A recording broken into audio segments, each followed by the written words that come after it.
Զրուցում ենք էներգետիկ հարցերով փորձագետ Վահե Դավթյանի հետ։ Պարոն Դավթյան, նոր ատոմակայանի կառուցման հարցն է այսօր քննարկվում։ Կառավարությունից իհարկե ժամկետներ չեն նշում, բայց ասում են, որ ինտենսիվ աշխատանքներ են տարվում եւ տարբեր երկրների կողմից կան առաջարկներ, որոնք քննարկվում են։ Եվ Հայաստանում Ռուսաստանի դեսպանն էլ հայտարարեց, որ Ռուսաստանը եւս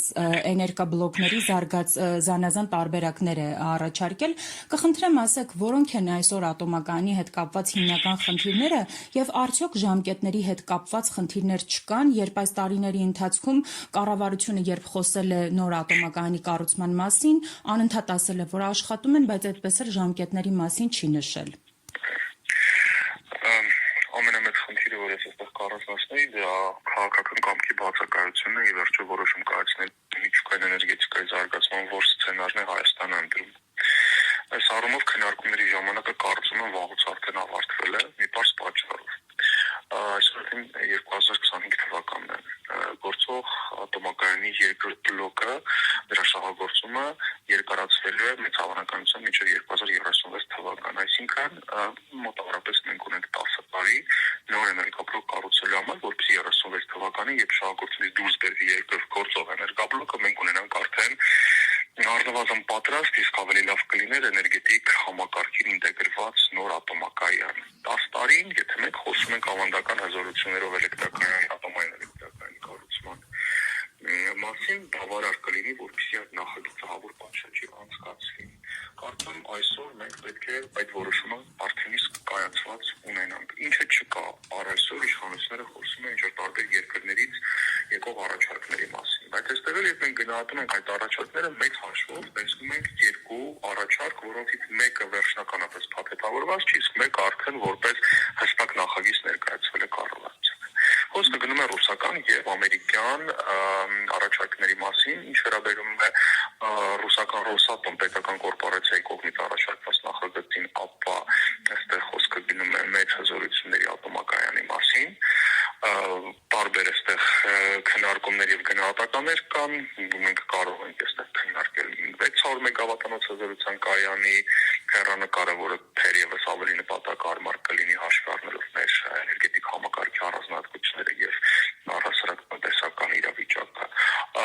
Խոսք է գնում 1000-ից 1200 մեգավատ հզորության մասին, ինչևէ այստեղ ռուսական նախագծի շրջանակներում մենք գործ ունենք կոնվենցիոնալ մեծ հզորության ատոմակայանի առաջարկի հետ։ Սա մի առաջարկ։ Երկրորդ առաջարկը, որը արվում է Ամերիկայի Միացյալ Նահանգների կողմից, եւ դա բավականին առաջ էր մղվում տարիներ շարունակ USAID այլևս չգործող կազմակերպության կողմից, դա փոքր հզորության մոդուլային կայանն է, 50-ից 100 կամ 150 մեգավատ փոքր հզորության կայան, որը կունենա մոդուլային բնույթ, բայց այստեղ խնդիրը նրանում է, որ աշխարհի որևէ երկիր այս պահի դրությամբ չունի գետնի վրա իրականացված մոդուլային կայանի նախագիծ, որ ինտեգրված կլինի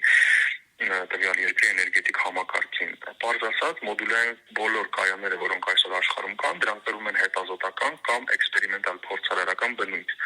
Ըստ այդմ ես կարծում եմ, որ հաշվի առնելով Հայաստանի էներգետիկ անվտանգության մարտահրավերները, այն որ Հայաստանը այնուամենայնիվ պետք է փորձի կայանալ որպես էլեկտրաէներգիա արտահանող երկիր ինտեգրվելով հյուսիս-հարավ էլեկտրաէներգետիկ միջանցքին, առաջին առաջարկ, այսինքն մեծ հզորությունների ատոմակայանի առաջարկը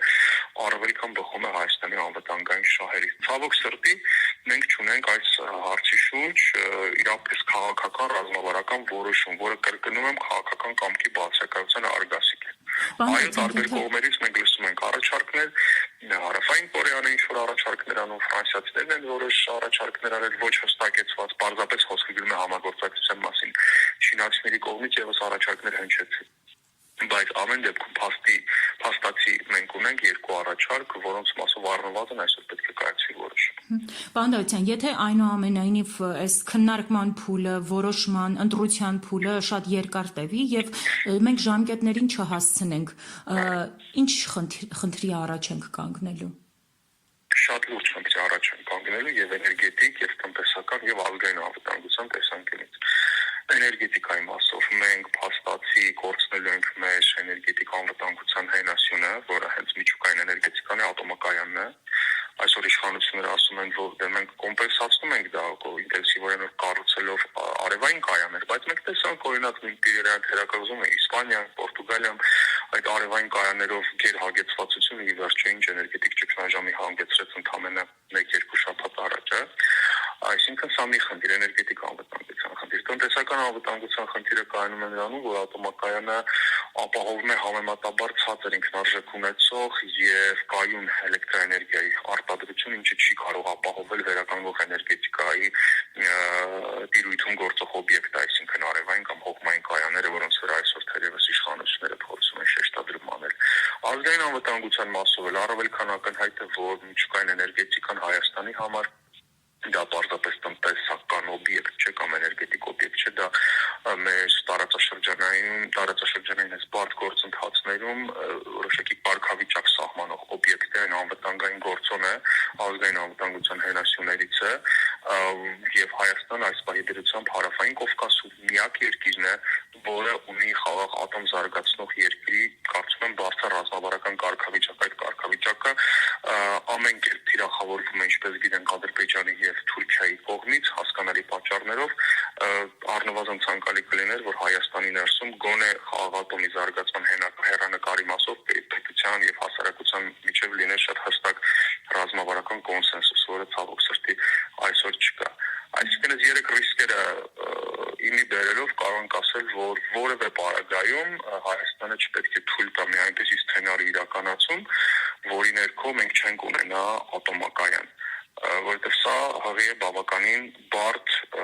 զարգացումներով մեր թե էներգետիկայի, թե տնտեսության եւ թե ազգային անվտանգության համար։